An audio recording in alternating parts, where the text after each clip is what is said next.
Hello and welcome to today's Partner Infopedi web conference. This is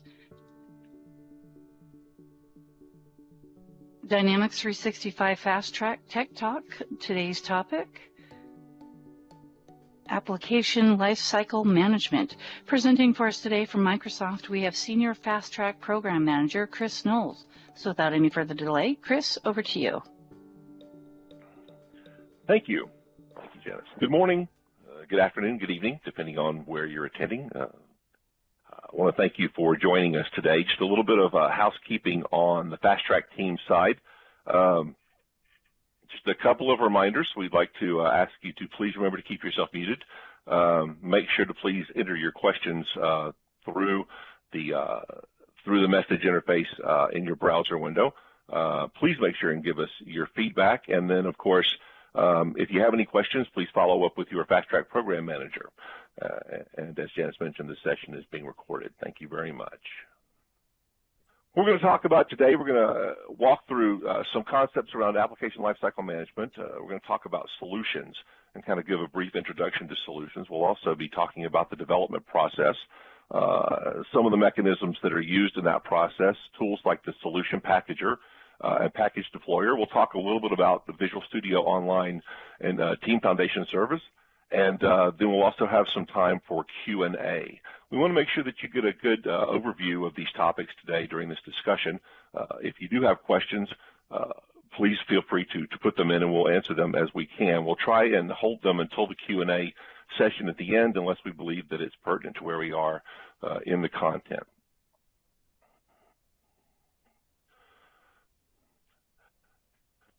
What is a solution? A solution is really just a package that contains configurations, customizations, and settings that can be imported into a Dynamics 365 instance. And why do we use solutions? Well, solutions are a very handy way of managing customizations to your Dynamics 365 instance. There are a lot of different ways that can be done. Typically, when we talk about solutions, these exist as individual sets of packages or individual sets of customizations. They are typically authored by a publisher. And then, of course, they're very handy for moving these sets of customizations between your deployments.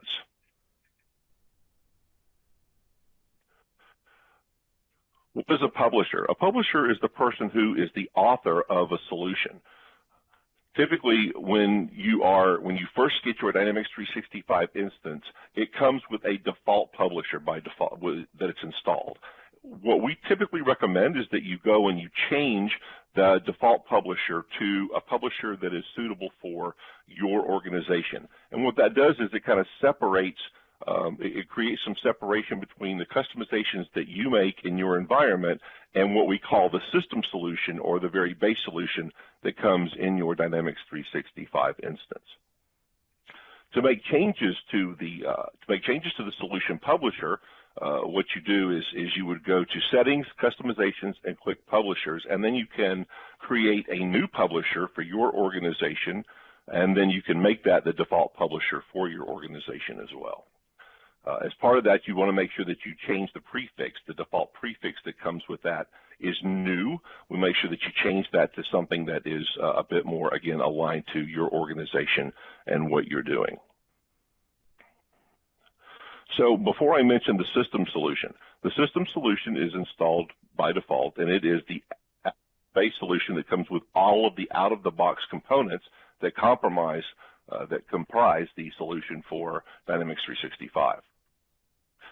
It's important that you understand that when you first receive this solution, this default solution is completely open, and other than things that are marked as what we call managed properties, which we'll talk about a little bit later, you do have the ability to change these or add on to them. You have the ability to create new components. Now, again, I'm not going to go into the whole concept of customization and what that is. I will provide you some information at the end of this discussion that would allow you to go and see more information around customization and the concepts around it. But the idea is that we're assuming you have kind of a base level of understanding around customization and the concepts with that, and then this is how you would bundle these into solutions. So when you go to create a solution, Typically, what we tell people is, if you want to just customize your instance, you could do that. There are some challenges to creating customizations in what we call the default solution. It makes it a little bit more difficult to manage, and it also makes it very hard to understand sometimes what changes were made when. So we have a way of using solutions that allows you to, when you create customizations, you can actually create packages out of a development environment, and then you can take those and move them into other environments, and you would do that using the concept of solutions. I recommend that you go in and you just customize your production instance, for example, because there are inherent issues that can come with that if you make mistakes. But you also have the capability to create customizations in an environment and then go forward and take those as solutions into your other environments.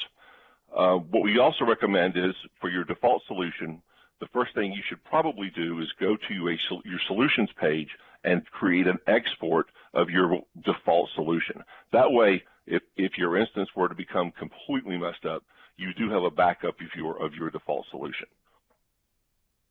You also have the ability, when you go to the solution page, you do have the ability to see more information about the solution, the components that are contained in the solution, and the way that you can go about dealing with the information that you've put into that solution.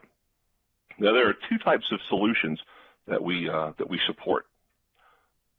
The first type is what we'll call unmanaged.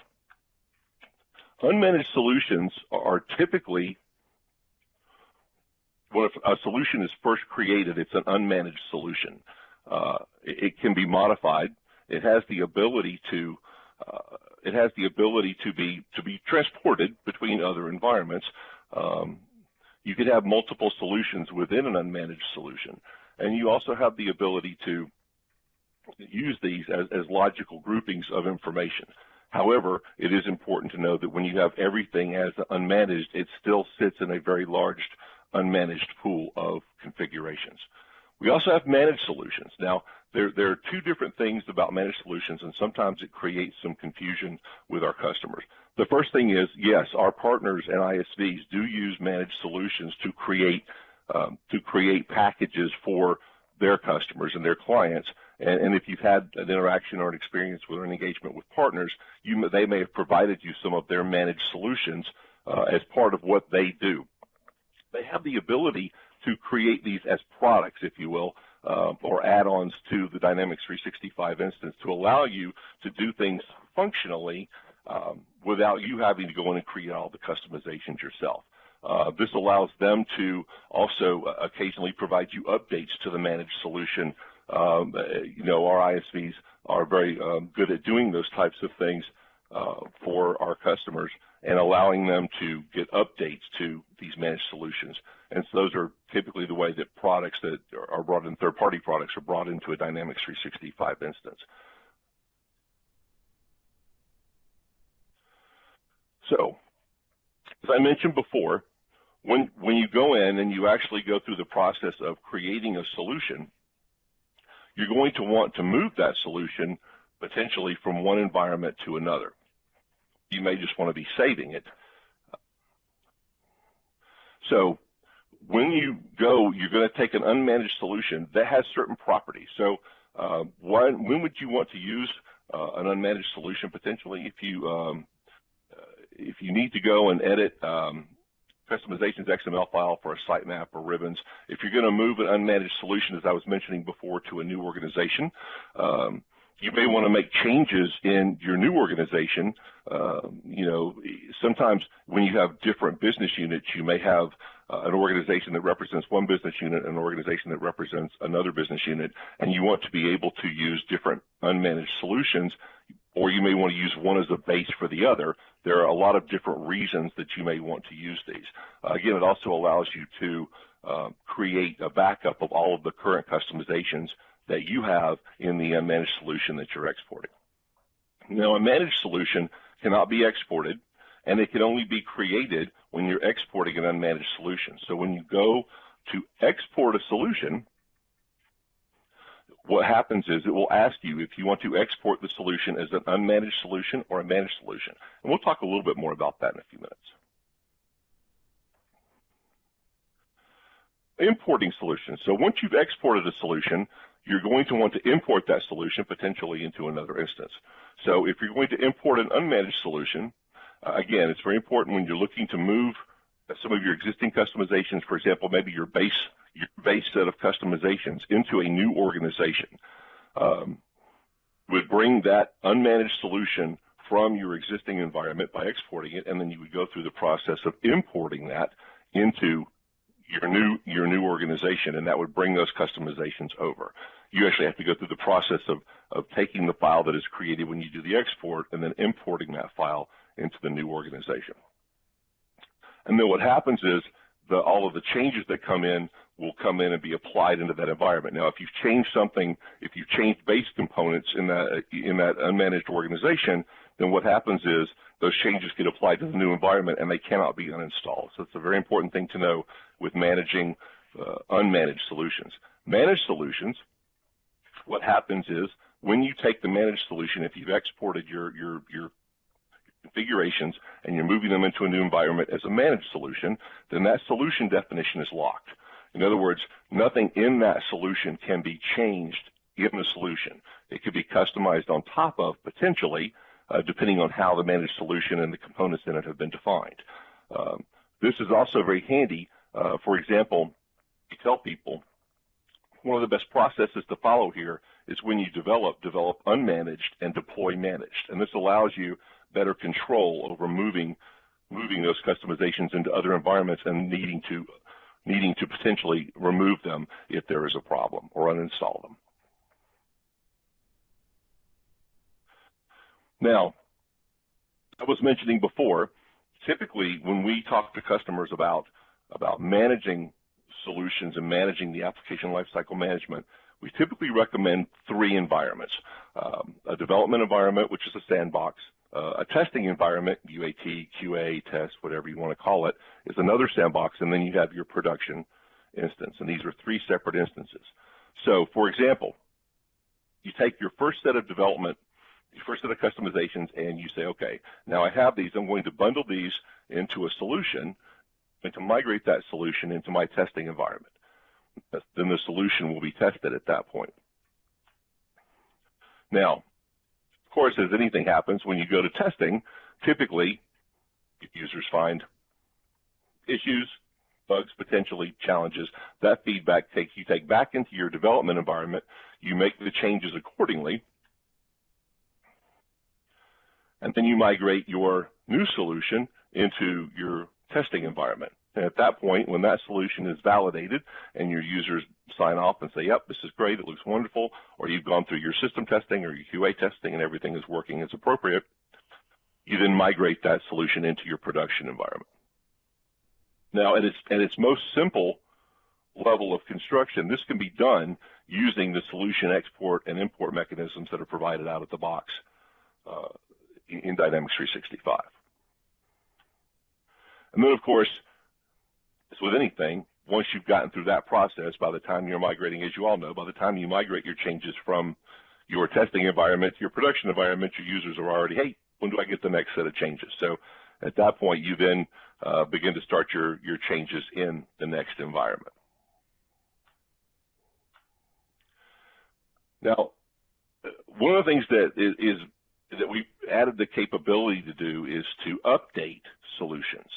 So it's something that allows you to kind of create more of a version mentality around the way that you manage solutions, and it allows you to have greater control over, versus taking a solution and having to uninstall it and install a new one. You have the ability to just apply your changes as an update, and what will happen is they'll get applied. The solution will update the appropriate components or it will overwrite them accordingly. Again, this is where looking at the differences between an unmanaged model and a managed model, there are some benefits to driving a managed model. While the managed solution itself, can't be changed, you don't want to uninstall it and then have to reinstall it. So you would use the update. And then if you're going to add a whole new set of changes, we call that an upgrade. But if you're just making a couple of minor changes, or for example, if it's what we call a break fix model, then you would simply do what we call a solution patch. And we'll talk a little bit more about those capabilities in a minute. But those are things that we've added the capability to do with Dynamics 365 and solution management. And then, of course, when you apply an update, it can actually be rolled back. So if there is a problem with the update, it can be rolled back to the previous version, minimizing the impact on your production users.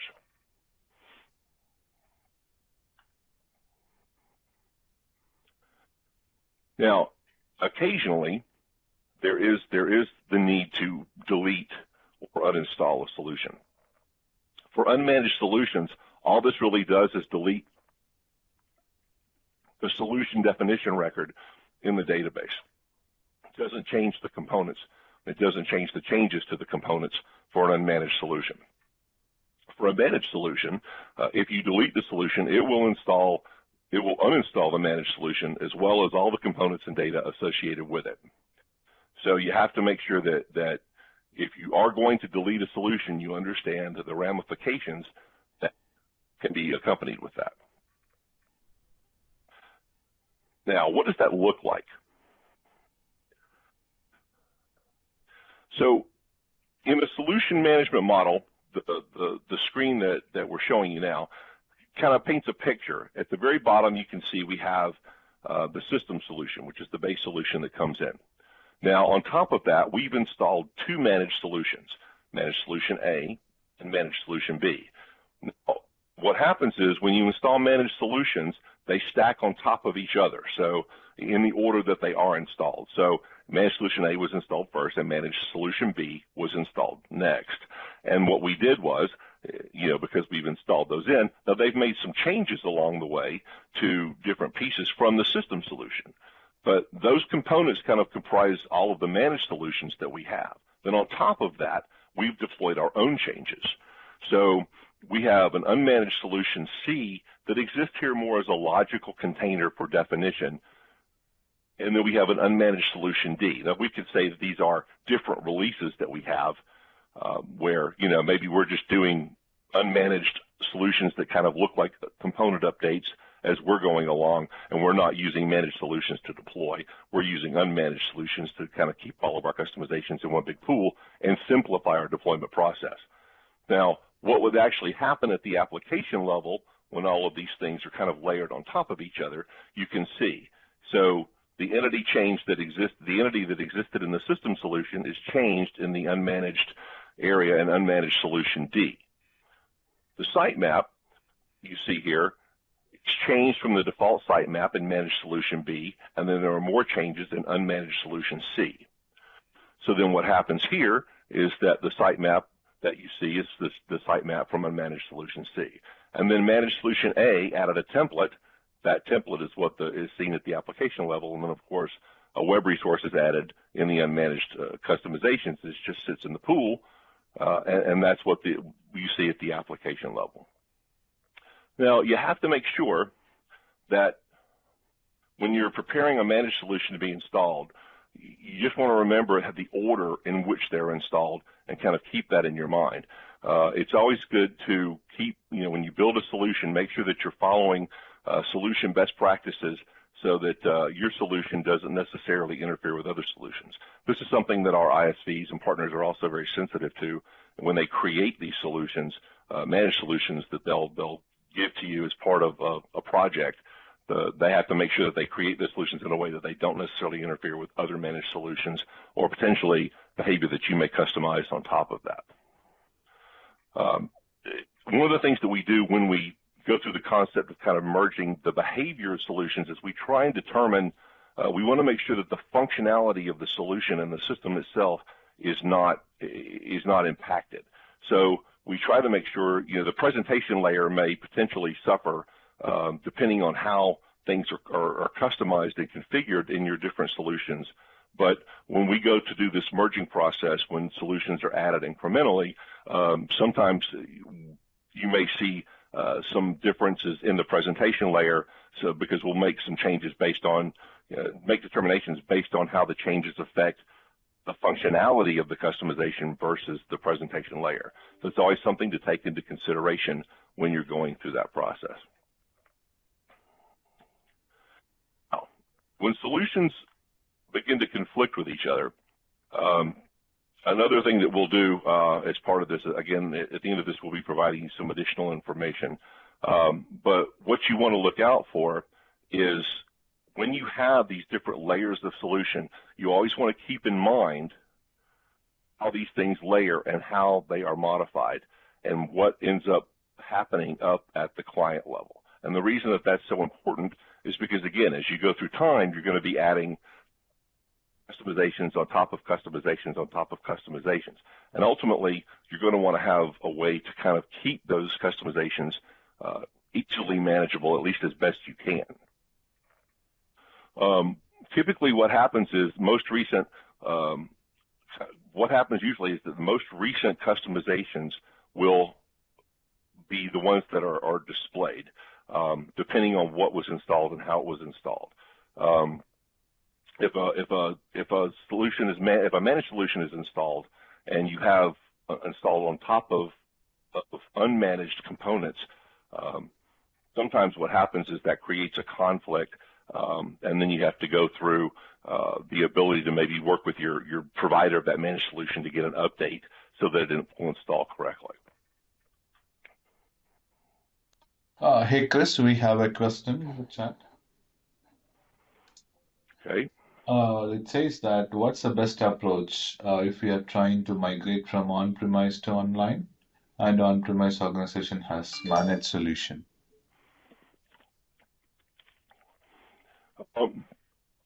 Well, we could probably do an entire 2-hour discussion on that. But typically, the easiest answer is if your managed solutions are coming from a third-party provider, then you're going to want to make sure that the environment you're going to migrate those managed solutions into are supported, the version level that you're going to be migrating into. Additionally, you're probably going to want to go through and call out your customizations and configurations and then evaluate those against the version that you're moving into for Dynamics. Now, if you're at 2016 update 1 and you're migrating to Dynamics 365, most everything will probably migrate fairly cleanly, with very few exceptions.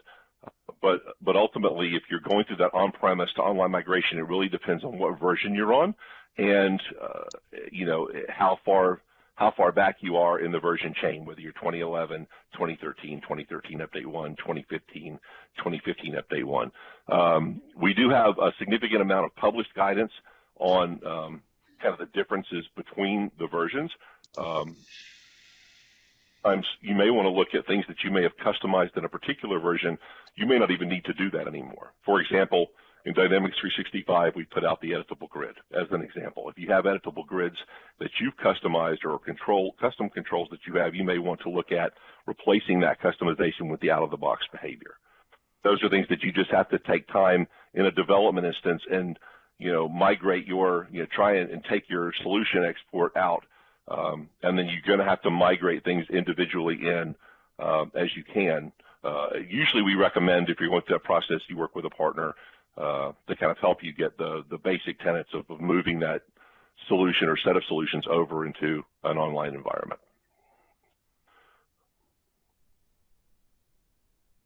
So, I'm not sure if that answered your question 100%, but we'll put a follow-up just at the end of this. Again, we'll provide you with some links to give you more information on doing a lot of this in a lot more detail. But a good question, and always something that you have to do. Again, you can also evaluate your model of using managed and unmanaged, or again, going back to your provider of the managed solution and confirming that it will be supported when you migrate that to your new Dynamics 365 organization. Okay. Now, one of the things that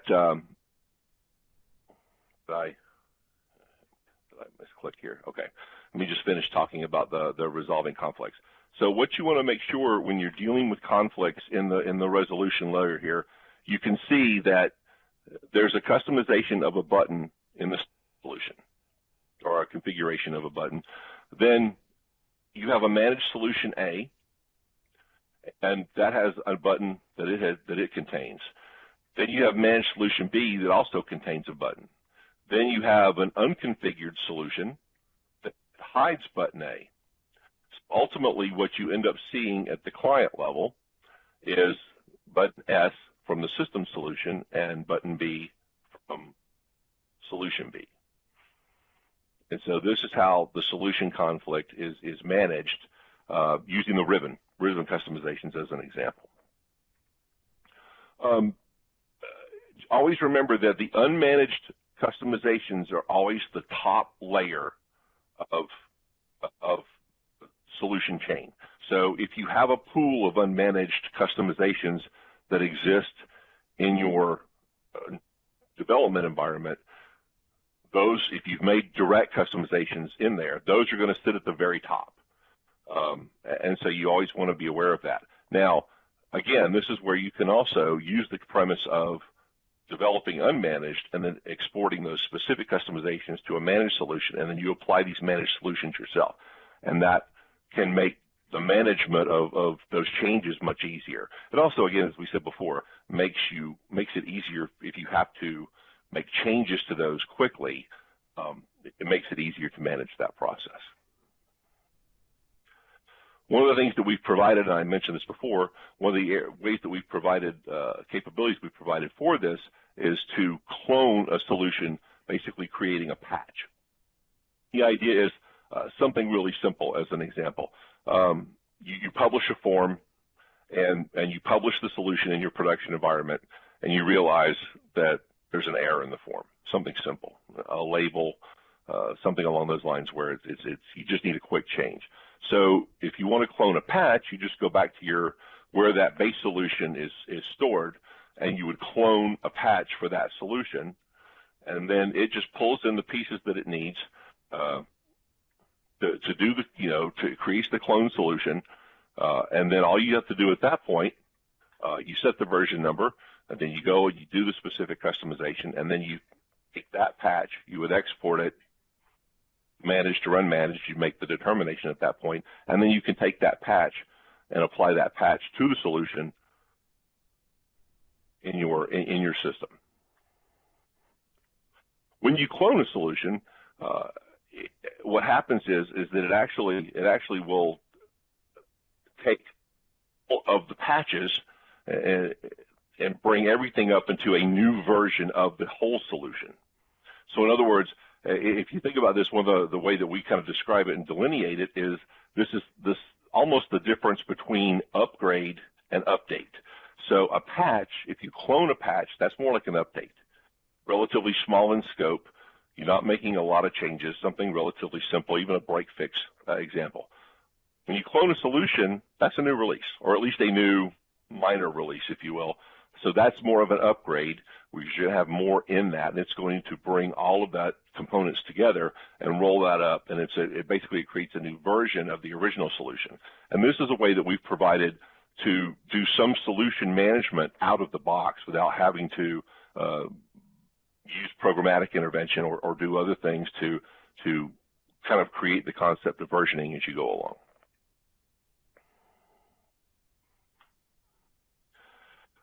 So before we move on to the next phase and talk about the development process, I just want to make sure, are there any other questions related to solution calls that we need to touch on? Yeah, so a couple questions, Chris. Basically, Balamurugan is asking, what is recommended in productions, managed or unmanaged? I believe the recommended process is the managed solution, right? Yeah, so that's a tough question. We have customers who do it both ways, and I've had customers argue with me, which is fine. It's good. It's good because it's always lively discussion on which process is actually better. recommend is that you don't keep everything in what we call the default solution, which is the system solution. I see the question of what's the difference between the default solution and the system solution. They are the same.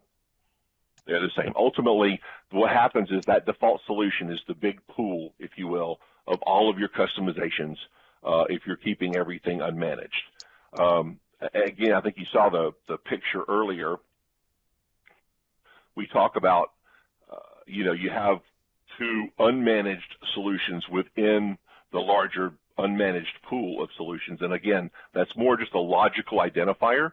It doesn't really allow you to back those changes out, but you can at least determine, for example, if you are creating a solution to go with each of your releases that you're providing through your process, you at least can see what customizations were included as part of that. You don't have the more granular control of potentially uninstalling that solution if you have to, but you do have the ability to kind of create that delineation and separation. But ultimately, it's the same. Those are the same things. So a question just popped up. Any plans to integrate Visual Studio Team Foundation Services? Yes, actually, and we're going to talk a little bit about that. So, okay. All right, so there's a couple of questions popping up. We will talk a little bit about Visual Studio Team Services in the next segment. So stand by, and you'll definitely get some more information on that. Let's see here. If the recommendation is managed, we have a situation. Application is not fully built yet. It's getting developed in a progressive manner. Hence, applying a managed solution will increase many layers. So here's what I would say to that. Again, what I would consider is it's okay to build it in layers in the unmanaged pool in your development environment. Remember, I said early on, build unmanaged, deploy managed. And again, not everybody agrees with that. That's why I said, it depends on your developers, your skill set, your ability to manage that information, how you choose to. It's really more of a choice. I can't say the Microsoft recommended way because we have customers who do it both ways and do it successfully. It just depends on what's easier for you to do. If you're building it in layers, if you're deploying it in layers, it just depends on how connected those layers are and whether it makes sense, or if you're going to deploy it as one solution. And once you create that base solution that you're building, that could become the managed solution that you deploy. Building it in layers is okay, but if you're not going to deploy it until you're done, then I would say, yeah, just keep building it in your layers, but don't deploy it. But if you're deploying it along the way, you may have to decide. One of the things that you can't do necessarily is go back and forth. There's no easy way to go back and forth between your solution models. So it's something you definitely want to put some thought into as you move forward. It is okay to deploy those layers as managed solutions because they'll just stack on top of each other. And ultimately, what you could do is, if there's some segmentation to, and we'll talk a little bit more about this when we talk about the development process, but if there's some segmentation to how you're developing it, then you could have a managed solution for a particular area. I've seen customers create managed solutions for a certain subset of entities, and then a managed solution for another subset of entities, and they have those divided by developers.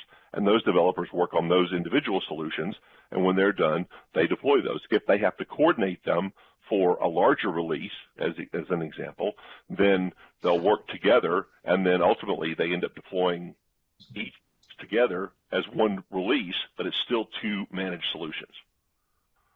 That answers your question. Let's see here.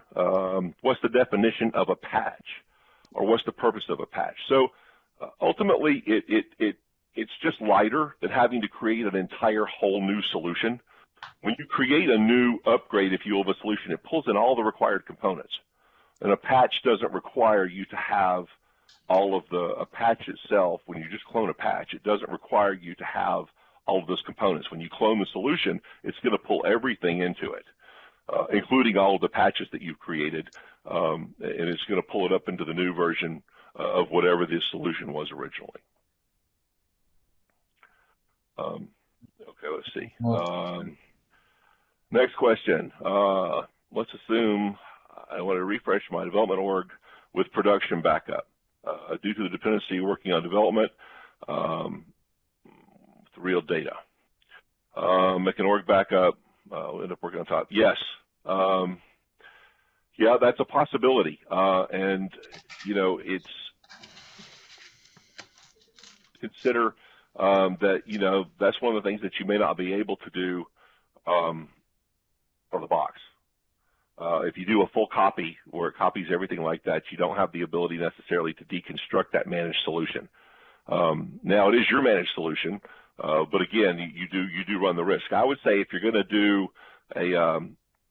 a refresh, I would do it more of most customers do a refresh to QA or a refresh to org. You can extract. Another thing you can do is extract the unmanaged solution. And this is what I'd have to some of the guys who actually know this in a bit more detail. If there was a way to take that unmanaged solution and then be able to replace that somehow in your dev environment, I don't know the answer to that question off the top of my head.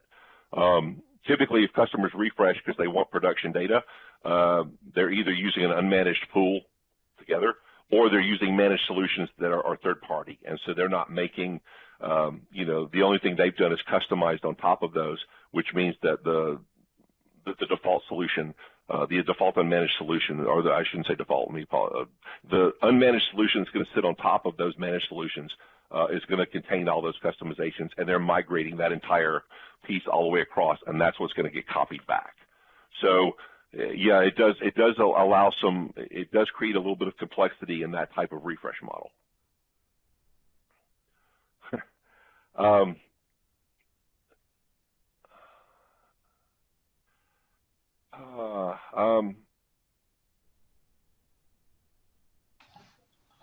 Do we have any thought process on it?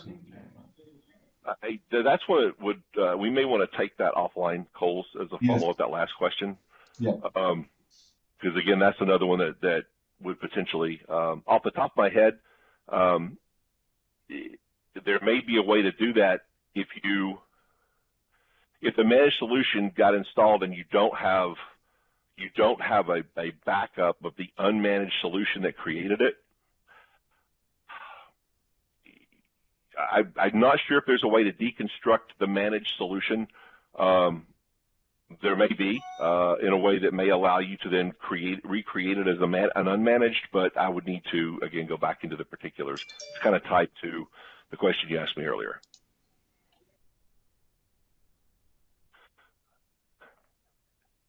Yeah, we can talk about that at the end of the session. The question was, please let me know how to follow up on a certain question where I haven't gotten the answer. So, understood.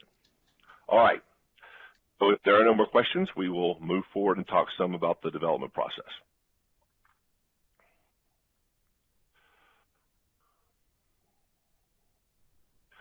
So, in the picture that you see, this kind of discusses the development process in two steps. One, there's kind of an initial setup step and how you would go about managing your development model if you were using Visual Studio Online and Team Foundation Services or Team Foundation Server as your platform.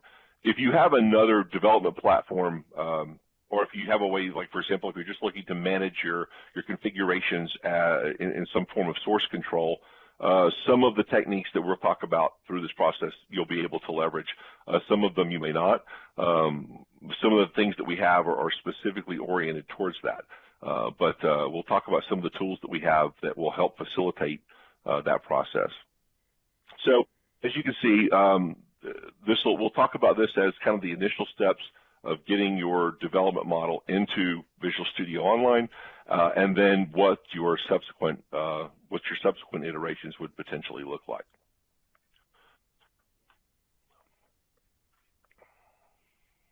Okay, so when you go to the process of doing this, one of the tools that you'll use is a tool called Solution Packager.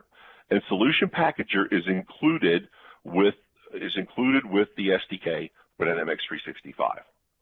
Now, if you've downloaded the SDK, you'll find this tool in the bin directory, and then there's a lot of good information online on how to use this tool in a lot of detail. It is a command line driven tool, but basically what it allows you to do is it allows you to decompose a compressed solution file into XML files. And then the reason that it does that is because then you can take the XML files and put them into a source control system and then manage the versioning of those XML files versus what customers used to do was they would just take the solution zip, for example, and load that into a source control file, and basically it was just treated as a blob. There was no validation, of course. But ultimately, they could at least keep versions of their solution so that they know what they had over time. As I mentioned before, you can find that in the bin folder once you've downloaded and extracted the Microsoft Dynamics 365 SDK. And then in the process that we're going to talk about, one of the other tools that you would need to get is the Microsoft Dynamics 365 Developer Toolkit, and you would find that in the Visual Studio Marketplace. And all you have to do is look for Microsoft Dynamics 365 Developer Toolkit. It's released by the Dynamics CRM PG. It's currently in public beta 1, and that version does include solution management. I know a couple of months back they did not yet have the solution management released, but they do now have that. And they applied an update as recently as last week. So that public beta is going, and it's available to anyone. So if you're using Visual Studio Online or Visual Studio and you want to look at doing development and tying that into the source control for Visual Studio, this is what you would need, and it gives you the ability to create the templates for managing your solutions. And we'll talk some about that as we move forward. But what Solution Packager does is it allows you to decompose into the XML files, and then you can actually identify those XML files to be pulled back in to create a solution. So let's see. So just to take a step back, our development process. So the first thing that we would want to do in using Visual Studio Online and Team Foundation servers, we want to define a solution structure. And then the next step that we would do is to create the solution structure in Dynamics 365 and Studio Online. And the reason is because you want those to be identical so that it's easier to map everything back into the system. Then you would go through the process of customizing your solution, import that solution using the solution packager. You export the solution you can either use it using SDK or you can do it from the interface. Then you would actually use the solution packager to break it apart, and then you would check in those pieces into the solution in Visual Studio. And that's kind of at a high level, those are the steps that you would take. So what do those look like? Well, the first thing here, in defining the solution structure, one of the things and again, this is just a recommendation. This is not something that we're saying is the way to do it. There are a lot of different ways that you may want to break apart your solutions. As I mentioned before, some customers will, do everything around particular entities or particular functionality, keep a separate one for sitemap, those types of things. In this particular model, what we're doing here is we're saying, okay, we're going to break this up into client extension, data, sitemap and application ribbons, security, templates, reports, plugins, and processes. And then here are the different types of components that are included in those types of solutions. And then the reason that we specify the import order is because this says when you're doing these different solutions and then you're creating that ultimate package that you're going to want to put back into, or the series of solution packages that you're going to want to put back into your Dynamics instance, these is the order that they should go in. And so these are the types of things that you want to consider when you're doing this and you're defining a structure where this could be managed. A question on Visual Studio really quickly. We support 2013, 2015, and we're in the process of supporting 2017. So when you create the solution structure, you want to make sure that you have it created for both, again, Visual Studio and you want to have the same solution structure in Dynamics 365 in your development environment, in your sandbox environment. And then you want to make sure that you've got them both exactly the same, and that ensures that you've got some degree of management between alignment, between the two. Go through the process you go through then, and you customize your solution, and you've got all your customizations done. Then you can go through the process of actually exporting your solutions. Now, if you want to go through an automated process, then you can use the SDK, and we show a brief snippet of code here to give you kind of an idea of how that process works. You can also just export the solution yourself and then go through the process of using the solution packager to unpack it. So as you can see here, the example that we show on this page demonstrates how you would use the solution packager to basically unpack this. See that when you use the solution packager tool, you're basically giving it where the zip file is, and that's how all solutions, when you export them out of your instance, they come out as a zip file.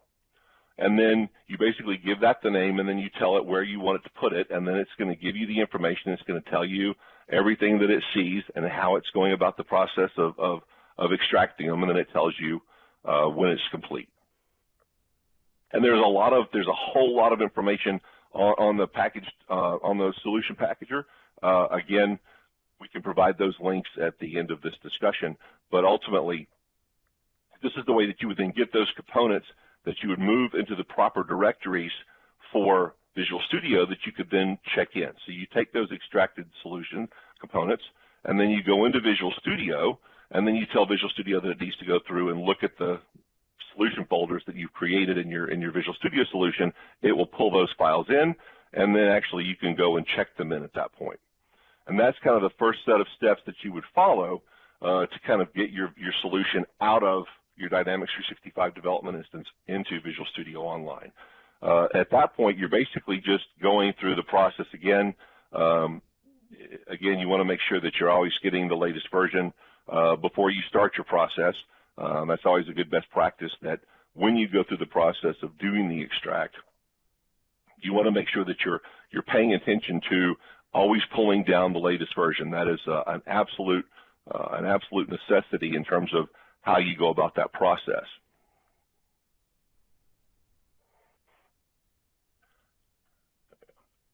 So now, when you've gone through those, just really quickly, I apologize. So again, as I mentioned before, once you check in the way that you go through and you check it in is you pull the elements out, you put them into the directories that align to the directories you created in your project in Visual Studio Online, and then you tell Visual Studio Online, hey, go look for new files. It sees them, it brings them in, and then you can check them in. And at that point, you have that now in Visual Studio for you to manage from a source control perspective. You always want to make sure that when you're going through your development process that you are getting the latest version. You go through basically the same steps. You pack those contents into a solution. So this way, if anybody's made any changes in Visual Studio, other people have made changes, you would pull all of those into that solution. Then you would pack that together. You would basically then take that solution and import it using whatever tools you want to use. You can use the interface, but you'd use the solution packager to create the package from Visual Studio and the solution file, the zip file, and you would import that solution into your Dynamics instance. Then you can go through and do your customizations.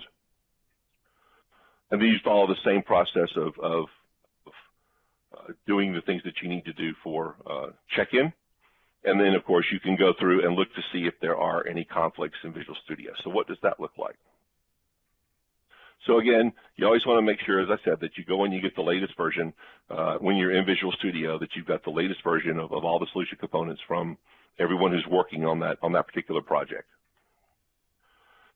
You're going to use the solution packager tool to pack versus unpack. We did the unpack before, and now we're doing the pack. It's very good. It's always important to make sure that you are doing this. Now, you can actually do this with a batch script or with PowerShell script from Visual Studio to actually invoke the solution packager with the pack switch. So there are ways to do that with PowerShell, and kind of taking that process where you don't have to do it yourself and you're actually taking everything out and then running the scripts manually. So there are ways to automate that process.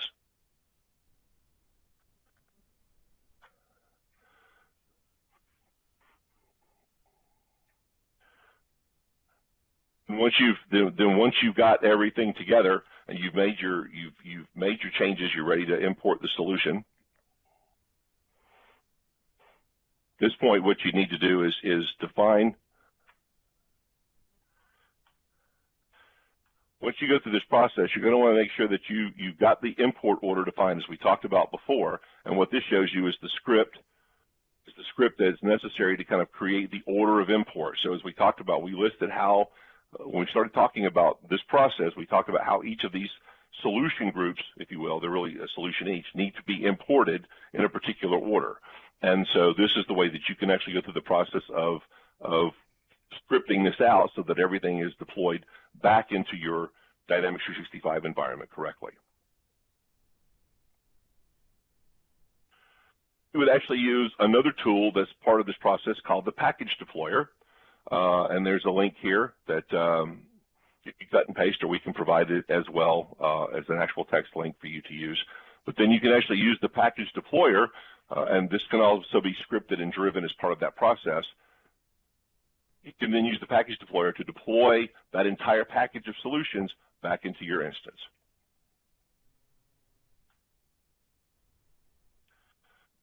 Now, once you've got all those in your Dynamics 365 development instance, you can go through the process of doing customizations.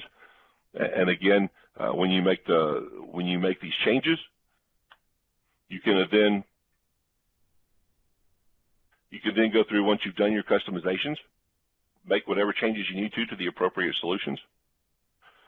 Now, then the next thing you're going to want to do is you have everything that you need, and you're ready to now bring it back in to make sure that you're going to resolve any potential conflicts where other people have been doing group development.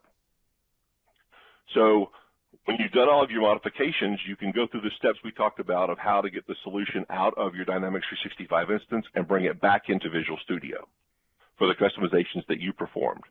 And then at the end of that,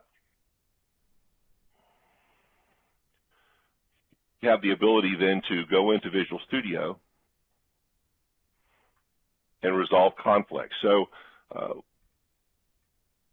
when you go here and you're going to want to make sure that you're bringing things back in, you're going to use the merge tool as a process.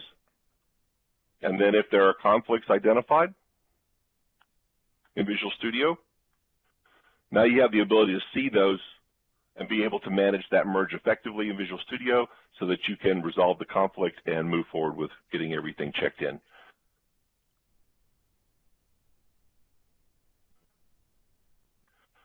So, yeah, I know, as I mentioned before, it's very high level in terms of the things that we're covering, but I just wanted to make sure that we gave you an exposure to the things that were important in terms of how you go about this process.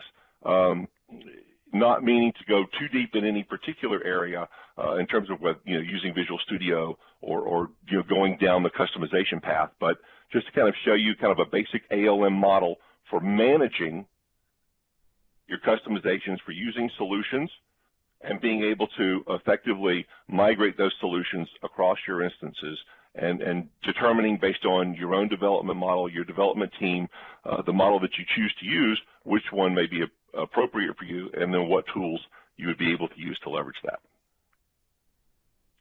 So at this point, we are open for questions. So are there any additional questions?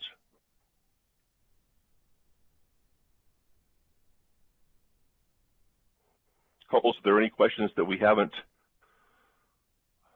gotten to?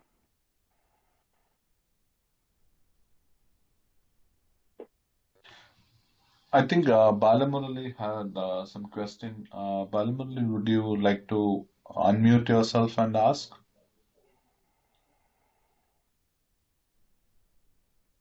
he had the question around. What happens if they accidentally install a managed solution and they don't have an unmanaged version. So I think that's one where we're probably going to have to go. I don't know the answer to that one off the top of my head. That one's going to require a little bit of research. If we can capture, I think the best way to do this is for Bala to probably send this question via an email, or do we have Janice? We have emails for our attendees, correct? We have the log of the questions. Yes, we do. Okay, great. Then what we'll do is we'll take a look at this and we will get an answer back to you. And then I'm not sure of the mechanisms that we have to make that answer more broadly available to other attendees, but I will work with our Infopedia folks to understand what we need to do if there's a way to make that answer available to everyone in a more broad manner.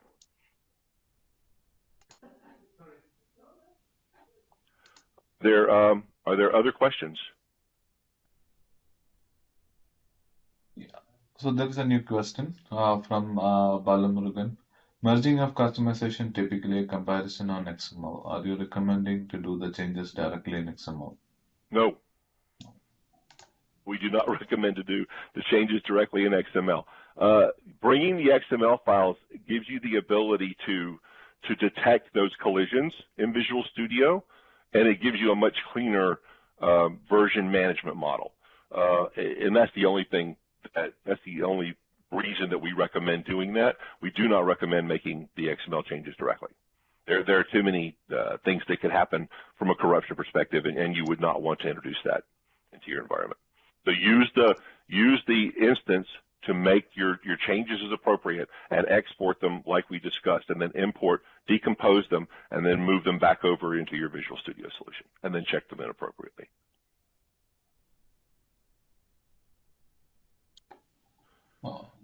There's another question. Why Visual Studio Online? Can I use installed version of Visual Studio? Visual Studio, yeah. Yes, you can. You just don't have that concept of the centralized project. You may want to, you may have to take all of your changes and use another tool potentially to do the broader solution management. But yes, you can if you're a single developer, or if you are in a coordinated model. For example, you have 2 or 3 developers sitting there together, you can work out your solutions and your kind of break things apart. And this is where some of the manual governance comes in from a development process perspective. You want to be able to say, okay, so you're going to work on these things, and I'm going to work on these things, and he's going to work or she's going to work on these things. And then we'll all coordinate to make sure that we don't butt to each other. So yes, but it can work in Visual Studio.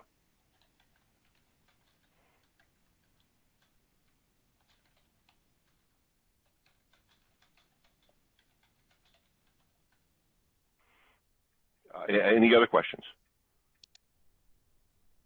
There we go. All right, so there was a question around why you can use Visual Studio. We answered that question, yes.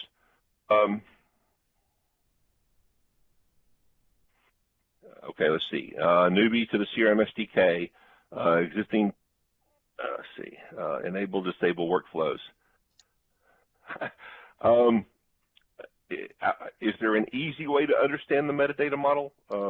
Other than just going through the documentation, if you go through our MSDN, or you go through our developer site, I believe the developer site is one of the links that I posted that will take you to the developer documentation. You can actually, there are probably maybe 200 or 300 pages altogether when you look at the different links around our metadata and how that's managed. But ultimately, dealing with some of those things, it may be better to drive that programmatically as part of your process. So for now, you move things over accordingly, and then do the enable. Not everything will be easily migratable through the solution process. It could be third-party controls. There may be other things, third-party components that you have to pull in. So It just depends on the different pieces. But yeah, the SDK is just the samples in the SDK are really just designed to give you kind of a basic introduction. A lot of, to be honest, what we're talking about here today is the same type of thing.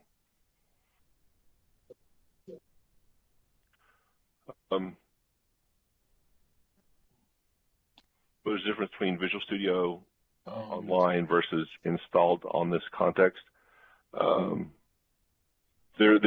than that's just a version.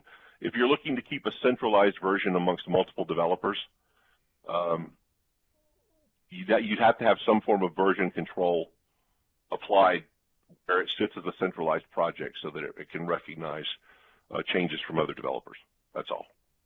Otherwise, you have to do those. You have to segment your solutions so that different people work on different things and you're managing so that there's no overlap. And then that way you can each develop in pieces without bumping into each other. Is it safe to work on Visual Studio Online installed with TFS? Yes. Yeah. All right, so CRM SDK versus CRM Web API versus PowerShell. Yeah, that's so just really quickly on that one. The SDK is sort of the large container of what we provide that allow you to interact with Dynamics 365 via our APIs, if you will. The Web API is part of that. There are some samples in the SDK code of how to interact with the Web API. It's not really a separate thing versus the SDK. One of the things that, if you will, to just kind of give you a little bit of context, so we're moving towards the OData model for our Web API and moving away from the organization service kind of early bound large C# code model to allow people to develop against Dynamics 365 with anything, with Java, with Plus, with whatever language you choose to use to interact with it. So the Web API is an open source model interaction, but it's wrapped into the SDK. It just gives you the instructions on how to interact with it. But ultimately, the Web API is there to provide you with all of the same mechanisms that you would use to interact with your Dynamics 365 instance versus using a lot of our early bound C# object model that has existed until just recently. PowerShell, just to add to that, PowerShell is really there to kind of facilitate the tooling and automation. So it's not, again, none of these are versus. They all kind of work together.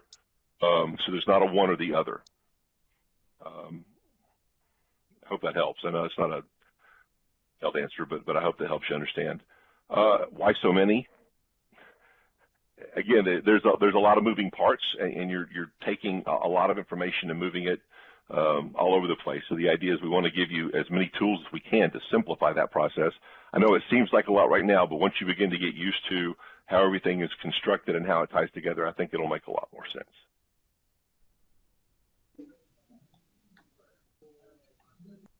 Any other questions?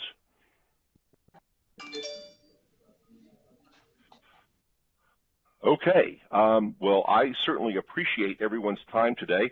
I hope that you enjoyed our presentation. Please make sure to take the follow-up survey. We certainly appreciate your feedback, and it's always a learning experience for us in doing these. And this is the first one that we've done like this in this manner, and so we certainly appreciate your attendance today. We certainly appreciate your interactivity and feedback, and appreciate your time. And at this point, Janice, I will turn it back over to you. Great. Thank you, Chris. All right, ladies and gentlemen, I'd like to point out or bring your attention to a link that I posted in the conversation pane. That's a link to a short survey for this web conference. We ask that you please take a moment before logging out to access it. We hope that you found today's information helpful, and if you enjoyed today's web conference or have feedback on how we can provide you with a better event, this is your chance to let us know. The survey scores are on a scale from 1 to 5, with 5 being the highest score possible. And that's going to wrap up our web conference today. Attendees can access the web conference recording at the same registration site within 24 hours. I'd like to extend a big thank you to our presenter, Chris, and thank you, audience, for logging in and joining us today. This does conclude today's web conference, and you may now disconnect.